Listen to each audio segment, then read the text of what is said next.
దివ్యాంగులు ఎదుర్కొంటున్న సమస్యలను పరిష్కరించాలని ఎల్బీ స్టేడియం నుంచి గన్ పార్క్ వరకు బీజేపీ నిరసన ర్యాలీ తీసింది.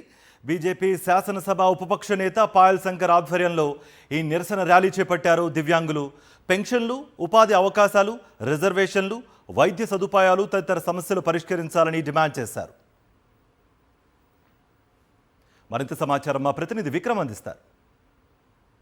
దివ్యాంగులకు ఇచ్చిన హామీలను రాష్ట్ర ప్రభుత్వం వెంటనే అమలు చేయాలని డిమాండ్ చేస్తూ బీజేపీ ఎమ్మెల్యే పాయల్ శంకర్ ఆధ్వర్యంలో ర్యాలీ నిర్వహిస్తున్నారు. ఈ నిరసన ర్యాలీపై ఆయనతో మాట్లాడించే ప్రయత్నం చేద్దాం. మీ ప్రధాన డిమాండ్లు ఏంటి, ఎందుకోసం ఈరోజు ర్యాలీ చేస్తున్నారు? ఈ కాంగ్రెస్ ప్రభుత్వం అధికారంలోకి రాకముందు దివ్యాంగులందరినీ కూడా ఆదుకుంటామని, ఉన్నటువంటి పెన్షన్ 6,000 రూపాయలకి ఇస్తామని, అనేక కష్టాలు పడుతున్నటువంటి దివ్యాంగులకు అన్ని రకాలుగా ఆదుకుంటామని కాంగ్రెస్ పార్టీ చెప్పింది. ఈరోజు ప్రభుత్వం వచ్చి 2 సంవత్సరాలన్నర జరిగినా కూడా దివ్యాంగులకు 6,000 రూపాయలు పెన్షన్ ఇవ్వలేదు, వాళ్ళకి ఇవ్వాల్సినటువంటి ఇండ్లు ఇస్తలేరు. ఈరోజు కూడా దివ్యాంగులు ప్రభుత్వ కార్యాలయాలకు వెళ్తే మెట్లెక్కలేనటువంటి పరిస్థితి.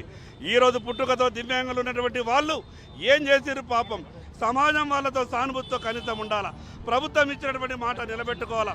అందుకే దివ్యాంగుల సమస్యలన్నీ ఈరోజు శాసనసభలో చర్చ జరగాలని భారతీయ జనతా పార్టీ వాయిదా తీర్మానం ఇచ్చింది. ఈరోజు దివ్యాంగులందరినీ తీసుకొని అసెంబ్లీ ముట్టడికి బయలుదేరడం. దివ్యాంగులకు ఇచ్చిన హామీలన్నీ కూడా నెరవేర్చాలి. 6,000 రూపాయల పింఛన్ ఇస్తామని చెప్పి రాష్ట్ర ప్రభుత్వం హామీ ఇచ్చింది. ఆ హామీ మేరకు 6,000 రూపాయల పెన్షన్ ఇవ్వాలి అని చెప్పి బీజేపీ ఆధ్వర్యంలో ఈరోజు వికలాంగులందరూ కూడా నిరసన ర్యాలీ చేస్తున్న పరిస్థితి.